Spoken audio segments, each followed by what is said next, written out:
Olá, seja bem-vindo a mais um episódio do programa Potência Empreendedora. Eu sou André Dweck e toda semana eu trago um convidado especial para compartilhar conteúdos exclusivos sobre carreira, sobre negócios, sobre internacionalização, gestão de marketing, vendas, finanças, inovação, tecnologia e outros assuntos que os empreendedores precisam aprender com quem está fazendo acontecer na prática. Então, se você quer crescer na sua carreira profissional, seja no seu negócio ou até nos seus investimentos, acompanhe semanalmente os nossos episódios gravados diretamente aqui de Miami com empreendedores que estão fazendo acontecer tanto no Brasil quanto aqui nos Estados Unidos. Está no ar mais um programa Potência Empreendedora. Eu sou André Dweck. Todo sábado eu trago um convidado especial para compartilhar experiências sobre carreira, sobre negócios e inspirações de vida para você, ouvinte da nossa rádio USA, a rádio dos brasileiros na América, 1260M na Grande Boston, em Massachusetts, 1400M aqui no sul da Flórida, em Boca Raton, Fort Lauderdale, na Grande Miami, 940AM em Danbury, Connecticut e 1160M em Orlando, na Central Flórida. E você também pode nos ouvir através do aplicativo na loja do seu celular, só baixar lá Nossa Rádio USA ou pelo portal nossaradiousa.com em qualquer lugar do mundo.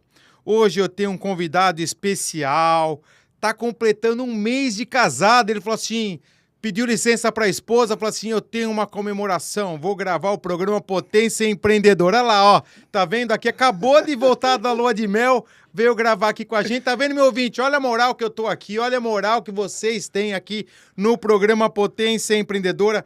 Ele que é uma das principais referências quando o assunto é desenvolvimento de negócios internacionais e imigração para os Estados Unidos. Estamos falando do meu grande amigo Everton Andrade, também conhecido como Veto Andrade.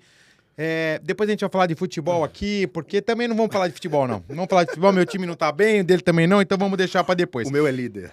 Tá bom, tá bom. Executivo com mais de 2 décadas de experiência global e uma trajetória sólida em setores estratégicos como gás natural, mineração e metais, tendo liderado projetos em mais de 30 países. Uau!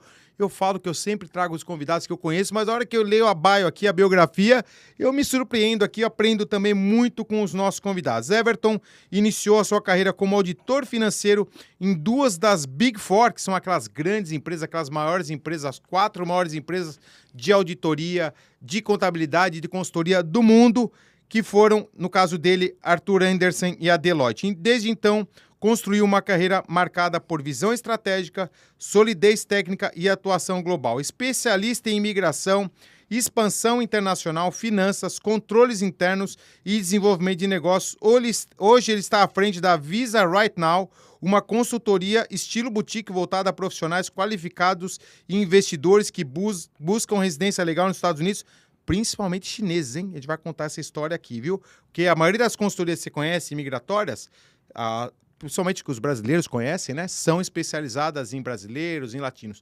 O Emerson, a Visa Right Now, muito mais em chineses. Eu tenho um monte de pergunta para ele aqui que eu já anotei e eu acho que você também vai gostar. Um líder com um olhar afiado para oportunidades e com vasta experiência em transformar estratégias em resultados concretos. Meu amigo, uma honra ter você aqui com a gente no programa Potência Empreendedora. André, a honra é minha, total. E você falou de lua de mel. Lua de mel eu estou com Beer Nation.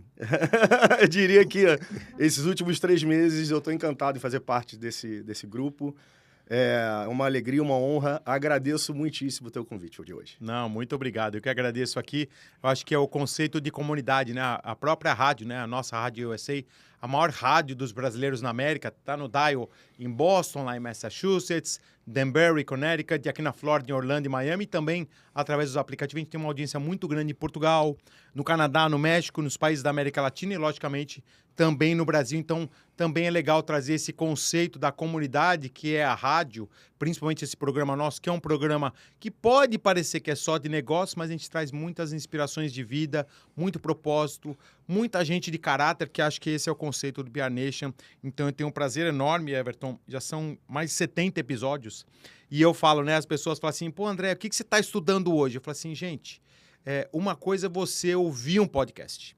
ouvir um programa de rádio. Eu sou um cara privilegiado e eu agradeço sempre a nossa audiência e, logicamente, a diretoria da nossa Rádio USA, o grande Lombardi Júnior, nosso diretor, pastor Glauber, enfim, toda a equipe que sempre me tratou muito bem e me deu esse espaço para trazer pessoas brilhantes como você, com histórias de vida inspiradoras. Então, são 70 aulas que eu tive, não ouvindo, mas participando. Então, acho que é legal também a gente trazer sempre o ouvinte e começar lá de garotinho. Quem é o Everton, família, pai, mãe, irmãos, origem, que eu acho que isso é uma coisa que conecta muito com as pessoas, porque por mais sucesso que hoje você é um cara de muito sucesso aqui nos Estados Unidos, a gente sabe que seremos eternos imigrantes, por mais que a gente tenha cidadania, green card, qualquer coisa. E muito mais do que isso, né? Nós, como brasileiros, como comunidade, a gente falou do BR Nation, falamos da nossa rádio, a gente tem que se ajudar aqui nos Estados Unidos. Então, eu trazer profissionais tão gabaritados como você, e principalmente seres humanos como você, que eu conheço bem e tenho muitas referências, muitos amigos em comum, eu acho que também é um prêmio para quem está nos ouvindo hoje. Mas eu queria saber lá do Everton Garotinho, que essa pergunta eu nunca fiz. André, então eu vou começar primeiro pelo meu encanto pela rádio. Fui criado numa casa em que um pai ouvia rádio AM todos os dias e andava com o radinho do lado. Que legal, no Rio. No Rio de Janeiro, eu diria que a minha vida foi moldada à Rádio Globo e Rádio Tupi, AM, com o show do Antônio Carlos e assim vai. Washington Rodrigues, e eu ouvia isso todos os dias. Então, o rádio, para mim, é parte da minha vida. Eu fico até emocionado porque eu falo de rádio, eu lembro do meu pai. Meu pai tá bem, tá no Rio de Janeiro ainda. Que bom. Ainda continua escutando o seu radinho AM todos os dias. Que legal, que tá? legal. Então é incrível. Everton, carioca. Praticamente nascido e criado a vida inteira no Rio de Janeiro. Não é Tijuca também, né? Que toda carioca que eu conheço não é Tijuca. Não, eu sou quase um caso raro de uma pessoa que realmente praticamente nasceu na Barra da Tijuca. Eu nasci na zona norte do Rio de Janeiro, mas logo após o meu nascimento, meus pais se mudaram para Rondônia. Tem até uma brincadeira aqui. Do Porto Velho. O Porto Velho Candreva. Se você estiver ouvindo a gente, Candreva já sabe que tem a brincadeira do Porto Velho. E eu morei em Rondônia durante 3 anos. Meu pai se deslocou para fazer uma obra de uma hidrelétrica. Meu pai é engenheiro. E ficamos lá e voltei direto para a Barra da Tijuca e fui criado na Barra da Tijuca. E uma vida carioca. Eu sou muito carioca. Eu sou aquele... eu quase sou Flamengo, tem uma nega chamada Tereza. Eu sou música. Eu sou flamenguista, eu sou carioca, mas eu diria que hoje eu sou internacional. Acabou que a minha vida, aos poucos, foi me levando para uma carreira não programada. Isso é interessante. Legal que você mencionou agora, que você falou de Denver, em Connecticut. Já trabalhei em Denver, em Connecticut. Uau! Olha só, olha as coincidências. Uma das maiores comunidades brasileiras dos Estados Unidos. Gigante. Trabalhei muito tempo por lá na Praxair Inc., a atual Linde, a empresa de gás, gases, gás natural e tudo mais. Mas, criado no Rio de Janeiro, até para ninguém se confundir, não sou advogado, é importante mencionar, deixar isso muito claro para as pessoas. Sou formado em administração e contabilidade, por causa das Big Four, que a gente comentou agora há pouco. Auditoria, consultoria. Mas um dia me expulsaram da auditoria. Falaram, Everton, você fala demais, você não pode ser auditor. Você não é o perfil. Você atrapalha as pessoas. Eu falava demais e acabou que a vida me migrou para uma área internacional, uma área de comércio exterior. Muito tempo desenvolvendo negócios no exterior. 30 países, eu acho até que eu fui modesto, acho que chegou a 40 e poucos países. Uau. Fazendo trade de commodities, trade de vários produtos. E um dia, essa história veio parar nos Estados Unidos. Eu decidi que eu precisava sair do Brasil. O Brasil me tirou do Brasil, vamos colocar assim. Eu amo o meu país, eu amo o Rio de Janeiro, mas eu achei que a violência, a situação econômica me fazia quase que uma obrigação morar e dar oportunidade para meus filhos virem passar um tempo nos Estados Unidos. Quantos filhos? Eu tenho 2 filhas. Maria Eduarda mora em Nova York, formada em cinema, 25 anos de idade. Legal. E Catarina, 12 anos de idade, mora aqui em Sunny Isles. Que legal. Parte comigo, parte com a mãe. Sim. Mas essa aventura começou há 10 anos. Eu decidi que eu precisava vir para os Estados Unidos. Eu queria me dar essa oportunidade. E acabei parando no mercado de imigração, que foi uma consequência da minha vinda para cá. Me encantei pelo produto, entendi o produto, entendi a necessidade que todo humano precisa de, às vezes, sair um pouquinho da sua caixinha, e hoje trabalho com isso. Não trabalho só com isso, mas hoje eu te diria que é a minha atividade principal. Ah, que legal, que legal. Eu acho que é uma coisa interessante que você estava explorando ali quando você estava falando, né? Da questão dos seus pais, da sua família, você vindo para cá e principalmente essa pivotada, né? Porque muita gente que está nos ouvindo lá do Brasil fica pensando, né? Fala assim, putz, mas eu tenho um sonho de morar nos Estados Unidos. Mas eu vou fazer o quê? Essa é a pergunta errada, né? Na verdade, o que você gosta de fazer e analisar o maior mercado do mundo, porque é impossível você gostar de uma coisa e não ter mercado aqui nos Estados Unidos. Logicamente, você tem que fazer seu planejamento, começando pelo imigratório, tributário, que o Everton também tem experiência, logicamente questões de família, de educação, de vida, mas a grande questão, que eu acho que é uma responsabilidade enorme da tua companhia, Everton, é viabilizar os sonhos, porque a gente vive hoje num momento de muita incerteza, questão de vistos, né? E vocês, brilhantemente, até porque eu gosto muito do conceito boutique. Para quem não sabe, o conceito boutique ele vem do ramo de finanças e da moda, né? Que são as empresas que tratam do cliente e fazem um full service. Pega no colo do cliente. Não são aquelas empresas gigantes, com muitos clientes, com muitos escritórios, tal. O conceito, tá? Às vezes até a empresa é grande, mas o conceito é de boutique. É tratar cada um individualmente, como se cada caso, cada cliente, cada produto, cada serviço fosse único, tá? E eu sei que vocês operam muito assim, até pela tua própria personalidade. Mas a gente vive um momento de muita incerteza, né? E você estava me contando que o maior mercado que você tinha até em se conhecer, ainda é o maior mercado, mas era né? Na verdade, o mercado chinês e não era o brasileiro. Eu queria que você explorasse um pouquinho disso, né? Por que você foi para esse lado do mercado chinês, entendeu? E por que de uma hora para outra você começou a enxergar mais o mercado brasileiro? Eu acho que o chinês, principalmente, que acho que é muita curiosidade de todo mundo, né? Vamos lá. Por que eu comecei pelo mercado chinês? O maior mercado do planeta junto com a Índia. A demanda por imigração chinesa, apesar de hoje a China ser um país incrível, você entra, parece um país capitalista, mas não é. A verdade é que não é um país capitalista. É um país capitalista, mas é uma ditadura. Então, o chinês ele busca uma saída, sempre. Ele quer um plano B. O bem-sucedido, né? O bem-sucedido. Ele quer um plano B. Ele quer tirar o dinheiro dele do país e ele pensa, obviamente, em migrar. Primeira coisa que vem na cabeça do chinês é Estados Unidos. Um parênteses, tá? Porque eu lembrei de uma coisa agora. O meu processo em 2014 foi EB5, o visto de investidor. 30 investidores no meu projeto. 28 chineses, uma família brasileira, que foi a minha, e uma argentina. 95% do meu projeto foi de chineses. E aí você já respondeu ao motivo. É um grande mercado, eles são extremamente capacitados. A questão educacional do chinês, de desenvolvimento de carreira, educacional, faculdade, pós-graduações, mestrados, eles são extremamente competentes. Eu prefiro atender pessoas competentes. Eu nunca virei as costas para o Brasil. Eu simplesmente comecei pela China, pelo perfil e pela alta demanda. E você me fez, agora sendo muito honesto contigo, você me fez voltar a olhar para o mercado brasileiro com muito carinho. O conceito Bear Nation, quando você me contou o que era dessa... o brasileiro foi muito ensinado, eu não gosto disso, mas a gente chegou dos Estados Unidos e ouvi muitas pessoas falando, se afasta dos brasileiros porque eles vão, de uma forma ou de outra, tentar te passar a perna de alguma forma. E você está mudando esse conceito. Você está trazendo um grupo incrível de pessoas, mostrando que é possível ajudar, é possível trabalhar sem ter um interesse em troca. É fazer pela comunidade brasileira. E você está fazendo isso. Então, na verdade, você foi um incentivador de eu voltar a olhar para o mercado brasileiro com muito carinho.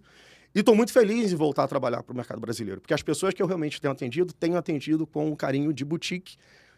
Ninguém melhor para falar de boutique do que você, André. Mas eu gosto desse toque pessoal. Eu conheço todos os meus clientes pelo nome, eu sei a família das pessoas.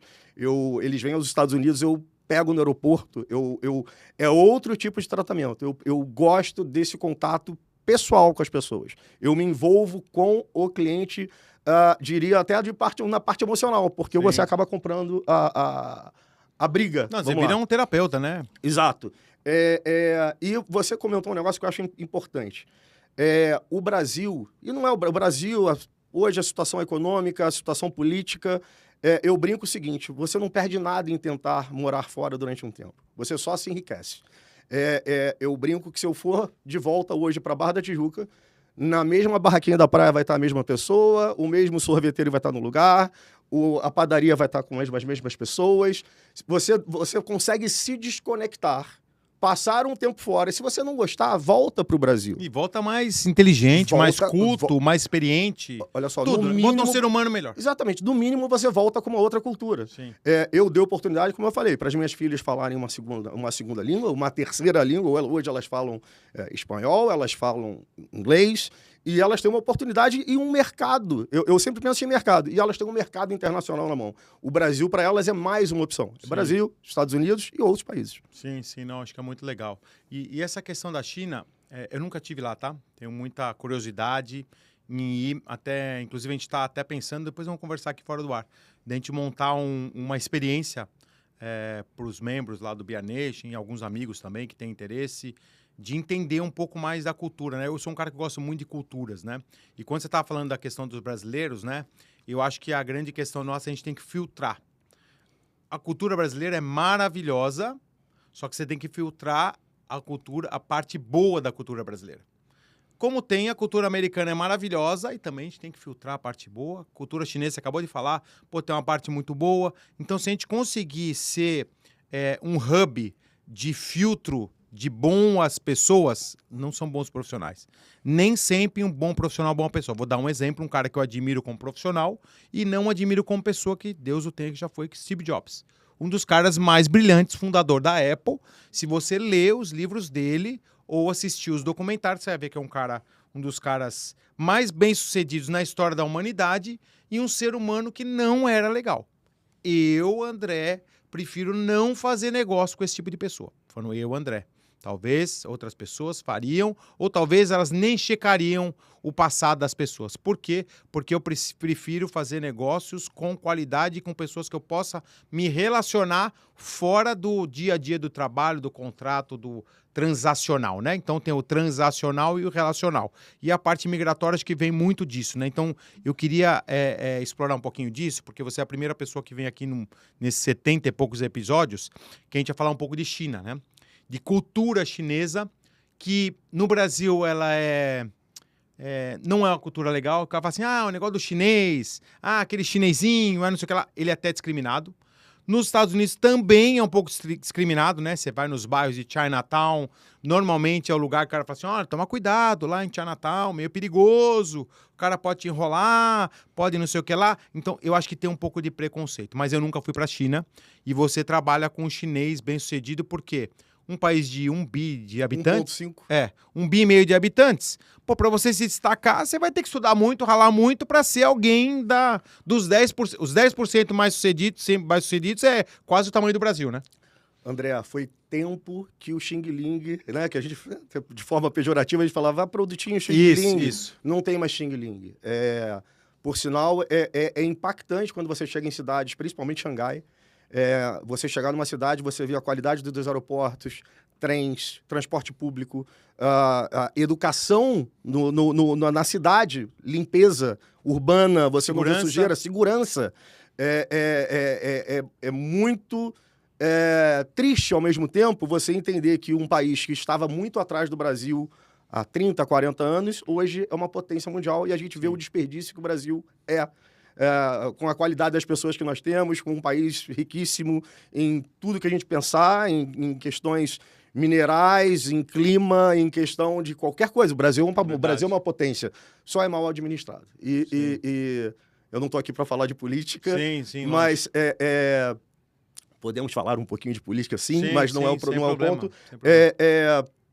Mas, mais uma vez, a China, eu acho que vale a pena a gente fazer esse passeio. Para mim vai ser um prazer recebê-los na China. Você vai ser o nosso líder, nosso guia. Porque realmente é impactante. hoje eu chego em Xangai, eu me sinto chegando numa Nova York limpa. É um negócio fora do comum. Uau. Fora do comum. Uau, uau. E o que você acha que tem do grande fator, fora questões políticas, lógico, né? Que fez a China andar tanto em 30 anos e sair dessa parte obscura aí do Xing Ling, né? Que você acabou de falar, para ser um povo rico. Então, pego pelo meu EB5, né? EB5 é o visto mais caro que tem hoje. Na minha época era $500 mil de investimento, hoje 800 são mil. 800 ou 1,50 milhão. Mais a taxa, quer dizer, são pessoas muito bem-sucedidas e você pega 90%, eu vi isso aí estatisticamente, mais de 90% dos EB5 nos Estados Unidos são de chineses. Então, logicamente, tem a quantidade de 1,5 bi e tal, mas tem muito chinês bem-sucedido, rico, querendo tirar o dinheiro, mas também culturalmente eu pego pelas universidades, né? Harvard, MIT, Stanford e outras grandes universidades, os melhores alunos também são André, chineses. você Inclusive aqui perto também, na high school também, tá? Você já matou. Foi uma mudança. Essa questão que eu queria te perguntar. A mudança cultural veio baseada na educação. Tá. O investimento pesadíssimo do chinês na questão educacional, em grandes universidades, em capacitação técnica, tecnológica e basicamente isso. Eles são um país que precisam de tudo. Eles não têm a riqueza do Brasil, por exemplo, mas eles estão comprando o mundo inteiro. Até para você entender que parte interessante. Eu estou começando agora, em parceria com um escritório do Rio de Janeiro de extrema tradição, a gente está começando a fazer migração de chineses para o Brasil. Uau! Uma coisa interessante, o chinês busca muito segurança. Ele aqui investe no EB5 porque ele consegue fazer um investimento seguro. No Brasil, pouca gente sabe, o Brasil hoje dá um green card brasileiro para quem compra imóveis no Brasil, a partir de R$1 milhão. E eu vou começar a levar chineses para o Brasil porque eles estão querendo comprar o Brasil. Nossa, que interessante. E a minha mudança, acho que tem um pouco da educação e de cultura, mas eu acho que tem uma mudança também geracional, né? Porque 30 anos é uma geração. Então, vamos falar da minha época, que eu ia lá na Avenida Paulista, eu comecei a trabalhar em 87. Vamos contar em 1990, já faz 35 anos. Os donos das lojinhas eram os chineses raiz que tinha essa cultura. Eu vou usar uma coisa bem pesada aqui, mas aqui é para passar para o ouvinte a minha percepção. Quase escrava.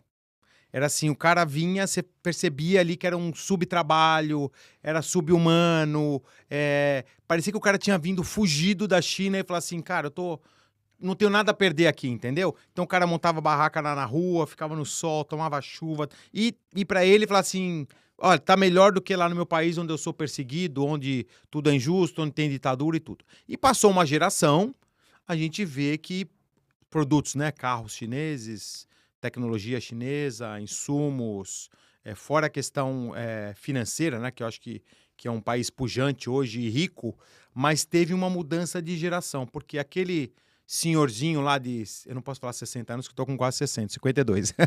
Na minha época ele era um velho. Mas estou falando assim, essa geração aí de 30 anos para cá, então imagina que hoje geração das pessoas que estão vindo morar nos Estados Unidos, eu não sei estatística, mas em torno de 40 anos de idade, a média? Em média de 35 a 50 anos. Então, vamos falar 40 e poucos anos de idade. Há 30 anos, ele tinha 10, o pai talvez tinha esse problema aí de sentimento de vira-lata, né? De fugir mesmo para outros países, né? Mas os filhos não tiveram isso, então demorou uma geração para mudar. Que é o ponto que eu quero discutir aqui no segundo bloco. Eu vou deixar aqui só isso para chamar a atenção para quem está nos ouvindo, para voltar aqui daqui a pouquinho, tá? Que falta só 2 minutos, eu quero só deixar essa mensagem para você me responder rapidamente com um ponto de interrogação e deixar para o segundo para explorar mais. Quando foi vamos falar assim, a pivotada? Quando você acha que mudou? Você fala assim, putz, foi quando aconteceu algum fato histórico? Na China? Na China. Eu diria que, André, eu não consigo ver um marco único. Eu acho que foi uma mudança de mentalidade do país como um todo. A China foi sempre zombada, né, como um país de cópias, e, na verdade, eles por trás estavam se industrializando. Eles são incríveis, eles são modernos. Foi a troca de muito sangue, de muita gente, mas é um país que hoje entrega resultado. Um país competitivo. Eu diria que a parte chata é que é uma ditadura. Sim. Mas tá dando certo. Não, muito bom, muito bom. A gente vai voltar daqui a pouco, porque eu tenho outras perguntas aqui. Eu tô super curioso aqui, questão da China. E você também tá curioso? Você pode mandar sua pergunta, depois a gente vai deixar todas as redes sociais do Everton. Eu também, que eu acho que é um tema que a gente explorou muito pouco e tem muita informação que eu acho que vai ajudar a gente até a mudar a nossa mentalidade. Porque, assim como a China, e é um país que teve problemas políticos, tem até hoje, não pode ser uma limitação. Eu vejo muito brasileiro falando assim: o Brasil não vai para frente porque é questão do problema político. E aí ele, brasileiro, já desiste. Porque ele fala assim, eu não vou conseguir. Então parece que a população, às vezes, fica com a cabeça de derrotada por achar que o sistema nunca vai mudar. E o que ele falou, eu concordo 100%. Primeiro, educação muda um país? Sim. Cultura muda um país? Sim. E a nova geração, nós precisamos educar os nossos filhos. Eu estou com 52 anos de idade, já sou avô, tenho os filhos. A gente tem que educar os nossos filhos para eles terem uma mentalidade diferente. Por quê? Porque daí a gente consegue mudar toda uma realidade e não ficar só olhando para o lado do copo do vazio, o lado do copo vazio, que é o lado negativo, em vez de olhar para o lado do copo cheio, que é o lado positivo. Então, muito cuidado com o que você lê de notícia, muito cuidado com essa polarização, assim como acontece no Brasil, metade de esquerda, metade de direita. Estados Unidos não é muito diferente, não achem que aqui é muito diferente. Também metade de esquerda, metade de direita. As últimas eleições, tanto no Brasil como nos Estados Unidos, foram ali 0 a 0. Não tenha político de estimação e lute por um futuro melhor para os seus filhos. Porque se você lutar pelos seus filhos, você vai estar lutando por você. Mas esse papo está muito bom, a gente vai voltar daqui a pouquinho com o segundo bloco do programa Potência Empreendedora. Não sai daí. Deixa eu te contar uma coisa que mudou minha forma de enxergar crescimento. Ao longo da minha trajetória aqui nos Estados Unidos, alguns momentos mais decisivos não aconteceram em grandes palcos. Eles aconteceram em conversas informais, encontros, em ambientes onde eu percebi que estava cercado por pessoas que pensavam grande, que estavam construindo algo relevante. Esses ambientes aceleram você. Foi com essa visão que nasceu o nosso ecossistema Beer Nation, não como um evento isolado, mas como um ecossistema estruturado para brasileiros que querem crescer de forma consistente aqui nos Estados Unidos. O Beer Nation Club reúne experiências e conexões presenciais que elevam o nível das relações. O Beer Nation Hub é a base estratégica para quem precisa de estrutura e presença no mundo dos negócios. E também o Beer Nation Leader, que é um programa de desenvolvimento para quem quer acelerar sua trajetória com direção muito clara. No fim, tudo começa pelo ambiente que você escolhe frequentar. Se você sente que está pronto para estar num ecossistema que expande sua visão e suas oportunidades, conheça o Beer Nation. Os links estão aqui na descrição. E por falar em qualquer lugar do mundo, nós estamos criando agora audiência na China. Manda aí você que conhece um brasileiro que mora na China, manda mensagem para ele ouvir a nossa Rádio USA. Pode compartilhar agora, você pode compartilhar aí pelo aplicativo, mandar lá nos grupos de WhatsApp, manda para os seus amigos para eles ouvirem esse episódio. Os brasileiros na China precisam ouvir esse episódio, o papo está excelente com Everton Andrade. A gente está desenvolvendo aqui um papo de alto nível. Em mais de 70 programas, a gente nunca tinha explorado isso. Para mim está sendo uma aula, espero que para você também. Então a gente vai voltar aqui. A gente estava falando aí no turning point, né? Na mudança de mentalidade, né? Que a China há 30 anos era um país até, vamos falar assim, pior que o Brasil, vou usar esse termo. Seguramente. E hoje é a segunda potência mundial, ameaçando não só economicamente os Estados Unidos, mas muitas empresas indo para lá, questão de inovação, de tecnologia, de processo, de produto, de serviços. E apesar de ter ainda uma cultura ditatorial, né, que é um país ainda que tem uma ditadura, e também tem trabalho escravo, que também quero explorar um pouquinho disso, né? Mas é um país que se destacou muito no mundo. Então, eu queria... Você, quantas vezes você foi para lá, Everton? Pelo menos umas 12, 13, 14 vezes na vida já. Tá, e eu queria que você contasse um pouquinho nessa linha do tempo, quando foi a primeira vez e as mudanças que você foi percebendo, porque eu acho que o papo tá muito bom. André, a primeira vez, 2005, ainda trabalhando com a parte de gás natural. Tá, 20 anos. 20 anos, e é impactante o que eu vi de mudança durante esses 20 anos. É uma nova China. Em 20 anos, eu consegui acompanhar o crescimento do país. 2005 a primeira vez e praticamente uma vez a cada 2 anos eu vou à China. Fui agora ano passado, participando de uma grande feira do mercado de imigração. Você vê como o país cresceu. E não tem mais uma China fechada. É isso que eu estou falando. É engraçado que a gente fala de ditadura, mas uma feira de imigração livre, mostrando oportunidades de investimentos em Grécia, em países do Caribe, muita Europa, Portugal, muito popular no mercado chinês. E eu estou começando a introduzir o mercado brasileiro para eles também, porque eu acho que o Brasil merece receber parte dessa população que busca um desafio em outro país. Eles precisam... eu quero levar a comunidade chinesa para o Brasil, para o Rio de Janeiro, para São Paulo, para que eles tragam o desenvolvimento deles junto com eles. Não, interessante. Quero te fazer uma provocação, porque aqui, meu ouvinte já sabe, né?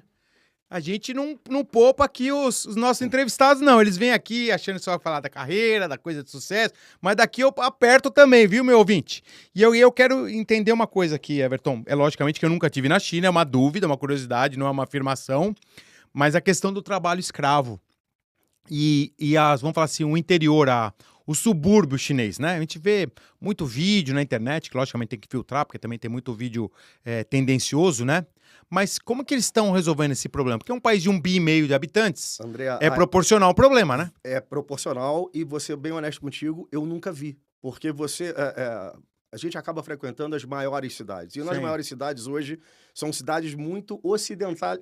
São ocidentais. São cidades muito parecidas com cidades europeias, com cidades americanas, com cidades brasileiras. Eu não frequentei o interior do país, então eu não tenho essa visão. Nos grandes centros é normal. Eu te diria que eu não vi nada que me chamasse a atenção. Nem pobreza, nem miséria, segurança, nada. Um país extremamente controlado. Tá. Mas alguém chegou a te falar isso? Falar, olha, toma cuidado que a 200 quilômetros daqui tem a máfia chinesa, tem algum problema, tem pobreza, tem a única coisa que eu tenho certeza isso eu te digo. Eu me sinto observado na China o tempo inteiro. Isso é um lado... Interessante. Onde você está, você se sente observado. A cidade é toda monitorada, você vê câmeras em todos os cantos. Eu acho... eu não consigo enxergar uma liberdade total. Eu vou para a China, mas eu tenho a impressão que eu estou sendo observado o tempo inteiro. E a questão imigratória que você estava falando, né? Como que o americano é visto na China? Porque o chinês não é muito bem visto aqui, né? O americano também não é muito bem visto pelo chinês, mas existe um respeito pelo mercado americano. O chinês ele ainda admira os Estados Unidos como uma potência. Ele sabe que os Estados Unidos é o seu contraponto.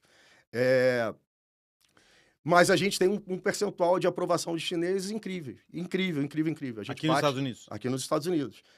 Existe uma fila para o chinês. Né? O mercado do tamanho da China, existe uma fila diferente do brasileiro que pode aplicar para o seu EB5, EB1, EB2.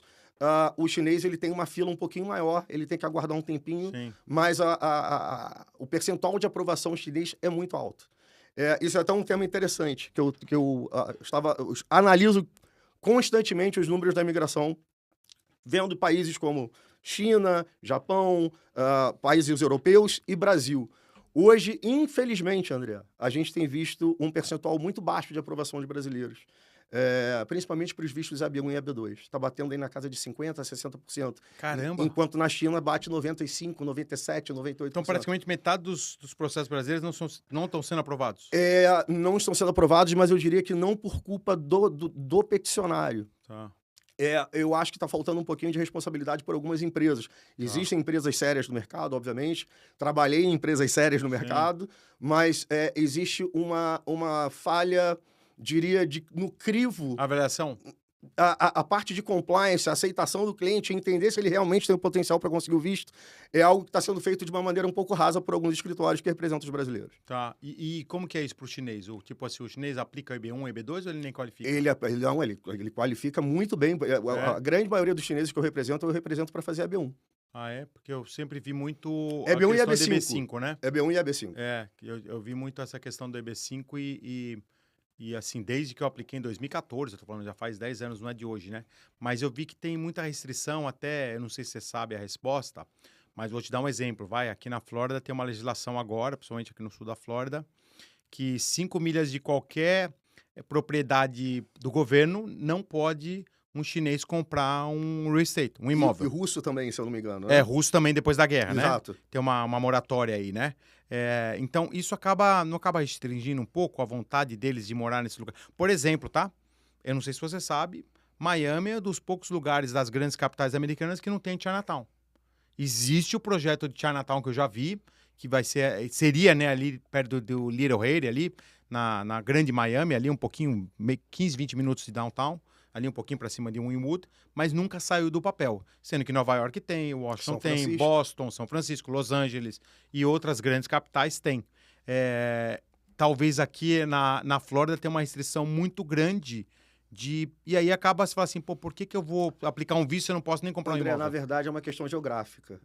Você vê muito mais chinês hoje na costa oeste americana do que na costa leste americana. Não, apesar que Nova York tem bastante. Nova York tem bastante, Sim. mas eu tô falando, é um centro. Sim, porque é mais perto. Mas fisicamente, para eles dão preferência. Hoje você pega uma universidade, eu fiz uma visita a algumas universidades na Califórnia, eu fiquei impressionado com a quantidade de chineses nos campos universitários.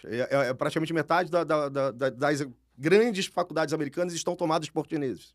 Pô, que interessante. E por que então, se aqui na Flórida... aqui é um bate-papo, tá? Um debate, não tem uma verdade. Nosso ouvinte também pode mandar mensagem, porque a gente não é dono da verdade. Por que então, se a Flórida é tão longe da China, geograficamente, não tem voo direto, não é cultura, não tem Chinatown, por que o governo colocou uma restrição, assim, opiniões, lógico, né? A gente não sabe tecnicamente, que a gente não tem informação privilegiada, deles não poderem comprar imóveis em determinadas áreas? André, a Flórida é um estado ímpar, né? A gente vê é um estado bastante conservador. Eu acho que é só uma questão de protecionismo. Tem razão. A Flórida é muito conservadora. Sim. As pessoas têm uma impressão que a Flórida é Miami ou Orlando. Eu vejo muita gente sempre falando de Miami, Orlando, mas o restante da Flórida é um estado muito conservador. Não, você vê também aquela questão do Brasil hoje está com um problema sério das bets, né? Das casas de apostas. Eu não sei se você sabe, na Flórida só tem um aplicativo, uma empresa que pode fazer aposta, que é o Hard Rock. Os outros não podem, não é liberado. Por quê? Porque o Hard Rock já tem aqui há tantos anos, tem um cassino homologado na área dos Seminoles, né? Exatamente. Que é a área dos índios, né? Enfim, e é um corporate bem conhecido, tem lá o Hard Rock Stadium, tem a pista de Fórmula 1, fora a questão dos restaurantes, né? Tem um fundo muito grande, né, do Steven Ross, que é um dos sócios, né, um empresário, um dos mais ricos dos Estados Unidos.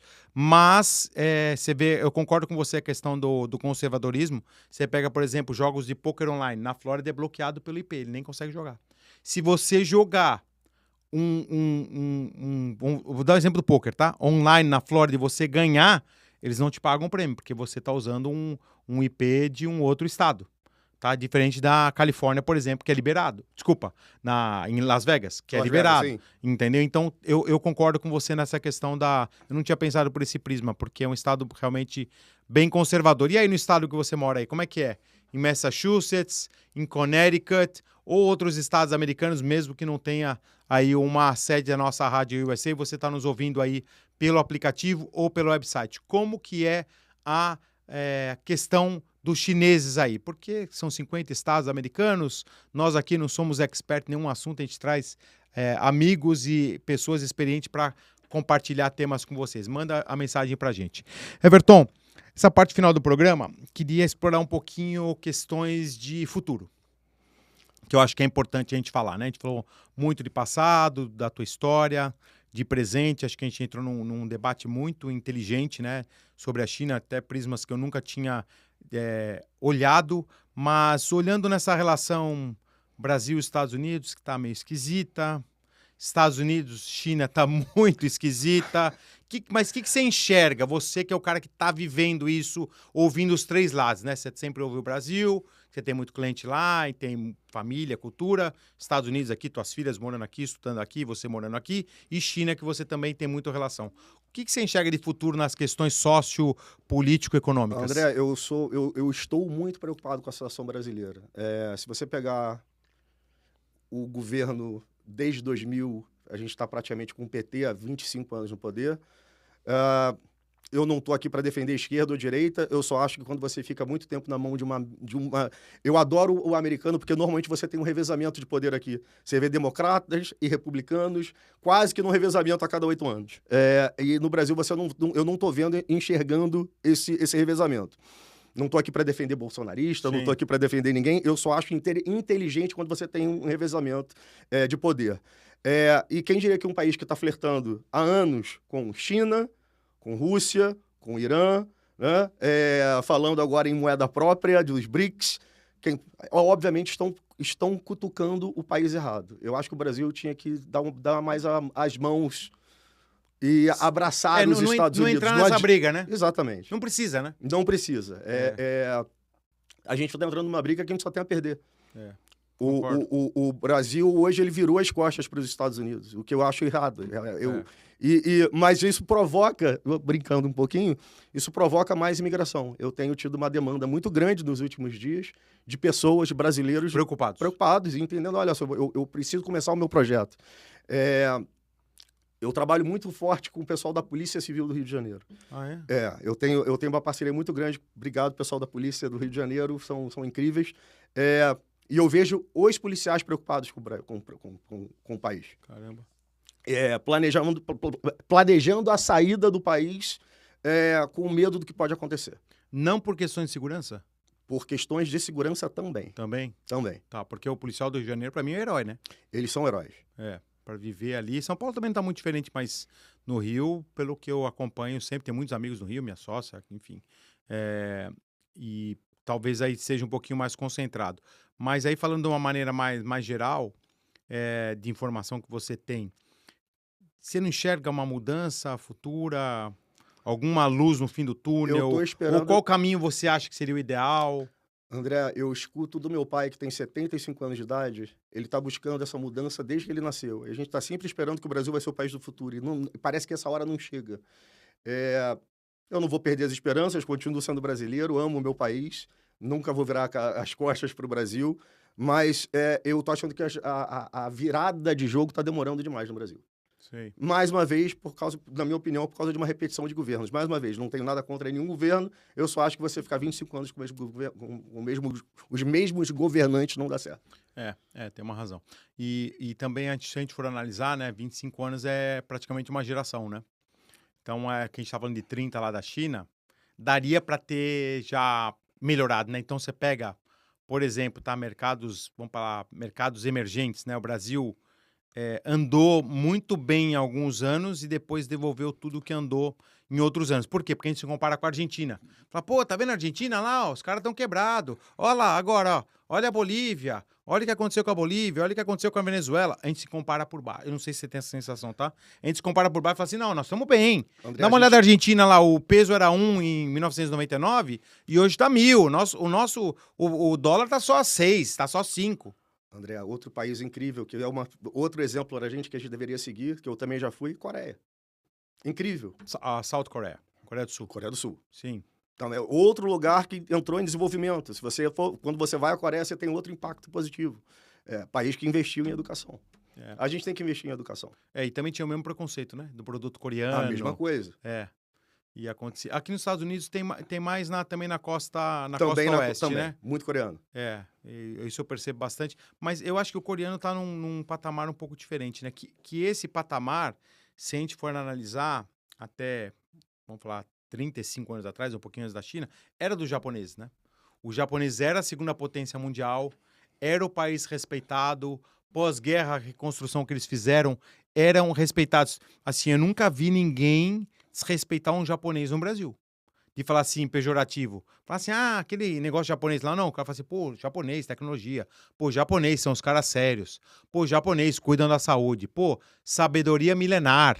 Né? Então, acho que o Japão sempre teve um posicionamento, principalmente pós-guerra, que acabou trazendo muito benefício para eles. Mas, em algum momento, eles se perderam na questão da gestão, né, do país, porque eles se acomodaram, falaram assim, nós somos o segundo, e os Estados Unidos está tão longe que, pô, tá bom para nós aqui. E daí veio todos os outros países, né, a própria China, a Índia, né, que são países com população maior, e que, entre aspas, na época, era uma mão de obra de segunda ou terceira linha, né? China e Índia, né? Se a gente até falava assim, pô, manda fazer lá, agora aí teve vindo da Índia, tá? O call center lá na Índia, a gente sempre falava isso, não só no Brasil, mas nos Estados Unidos também, né? E o Japão ficou um pouco para trás, apesar de ter o respeito aí como cultura, mas como economia e questões políticas também, não sei se você tem a mesma impressão. Dos países orientais, a gente pegando China, Coreia e Japão, o Japão era o primeiro e hoje ficou para trás, né? Hoje tá para trás, mas o Japão é muito consistente, né? O Japão tá ali produzindo como sempre. Minha filha acabou de voltar do Japão. Passou uma semana em Tóquio, foi para Que outro legal. lugar e voltou encantada. Eu não conheço, sendo muito honesto. Eu também não conheço, não tenho conheço, vontade. eu tenho muita vontade. Ela voltou absolutamente encantada com o país. Com a questão educacional, aquilo que ele falou, não tem um barulho na rua. As pessoas andam em silêncio, não tem telefone, não tem nada. Cultura, né? Cultura. Não, acho que é interessante. Pô, já podemos fazer então o seguinte, ó. China, Japão. Exatamente. Tóquio, Xangai, já vamos por via Los Angeles, que está mais perto dali, já para em Los Angeles. Vamos organizar isso. Que acho que é uma questão muito, muito importante, né? A gente entender as culturas asiáticas, que são culturas que eu particularmente admiro, tá? Pela palavra que você acabou de falar, da consistência. Eu acho que, independente de a gente falar de negócio, né? O Japão tem um problema sério hoje de deflação, né? Que muita gente fala assim, inflação, deflação. Não sei se você sabe, né? Se você colocar $100 mil no banco, no Japão, no outro ano vira 99.900. Você perde dinheiro. Então, por quê? Porque ninguém está consumindo. E o país envelheceu muito, né? Se na nossa época, eu nasci em 73, na nossa época eu olhava meu avô com 50 anos de idade e falava que era velho, hoje eu tenho 52, me sinto jovem.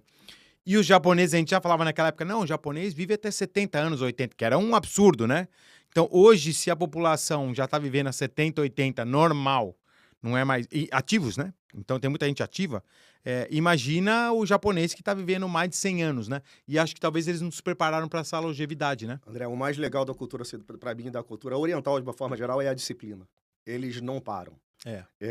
Eles são consistentes, eles são dedicados, eles estudam, eles mantêm o foco. É um lado que eu acho que, a gente falando um pouquinho de futuro, acho que o Brasil podia focar um pouquinho mais. A gente podia ter pessoas mais disciplinadas, basicamente mais esforçadas. Mas aí é um pouquinho do exemplo, né? Eu acho que hoje a rede social está trazendo um movimento que eu acho que é muito interessante, que são os empreendedores liderarem, por exemplo, com exposição. Porque antes, o empreendedor brasileiro bem-sucedido, se você for olhar, não vou falar muito tempo não, tá? Vou falar até um pouco antes da pandemia. Você não via, assim, como que era a vida dos empreendedores industriais, os banqueiros, os donos de agências de publicidade, os caras bem-sucedidos que começaram do zero, criaram uma vida. Você comprava o livro do cara lá e lia a biografia. Falava, nossa, a biografia era o máximo que você conseguia. Não tinha ele participar de um podcast, num programa de rádio. Raramente ele aparecia numa entrevista.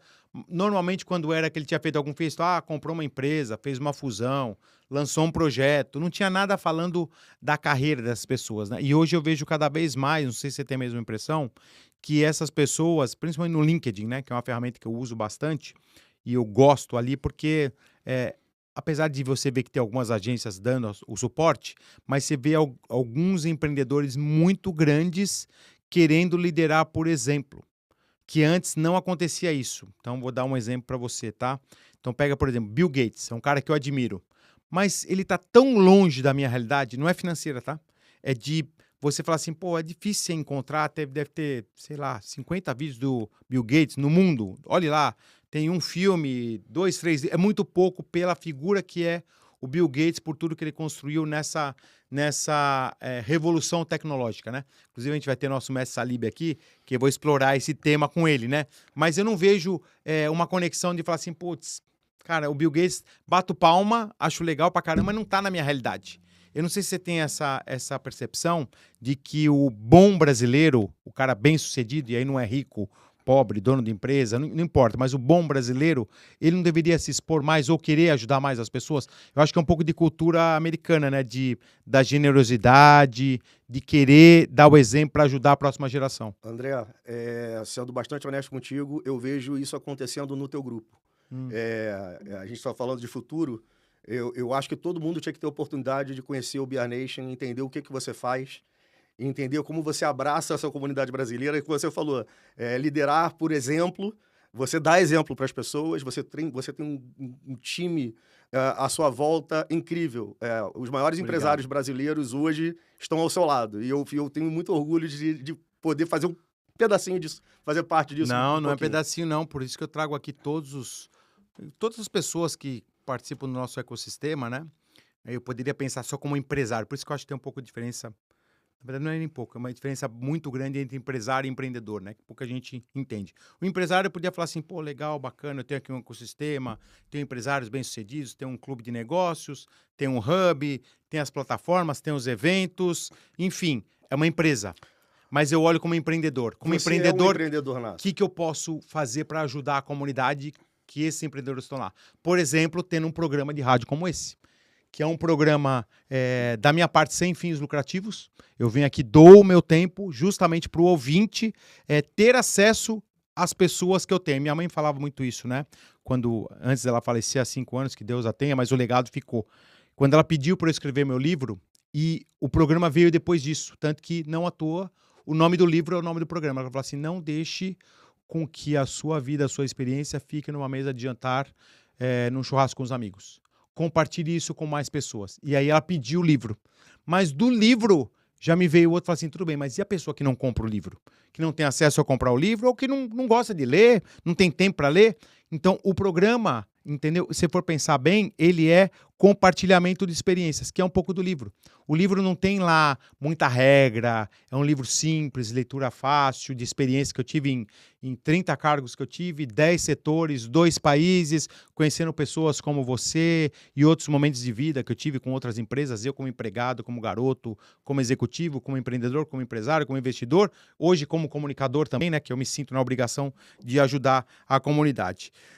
Infelizmente, a gente vai chegando no fim do nosso programa, meu amigo. Eu queria que você deixasse uma mensagem final. E a gente sempre fala que o programa não acaba aqui. Como que faz para as pessoas continuarem se conectando com você nas redes sociais?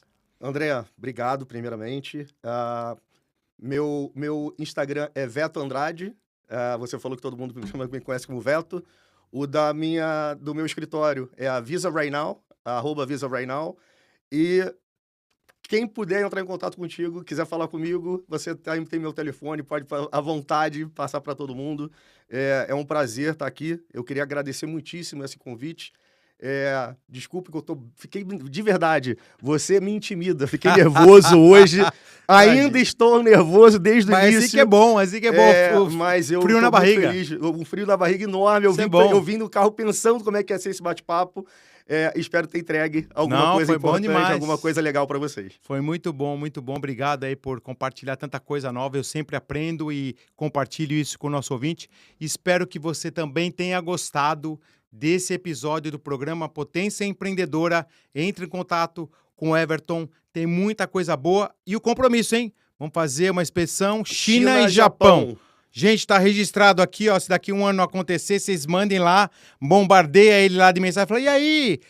Quero saber depois, porque depois desse episódio, dessa viagem, dessa missão, dessa expedição, a gente vai fazer um outro programa aqui, fechado? E eu quero fazer um programa depois contigo em São Paulo. Eu quero visitar a Arena do Corinthians contigo. Vambora. Vamos!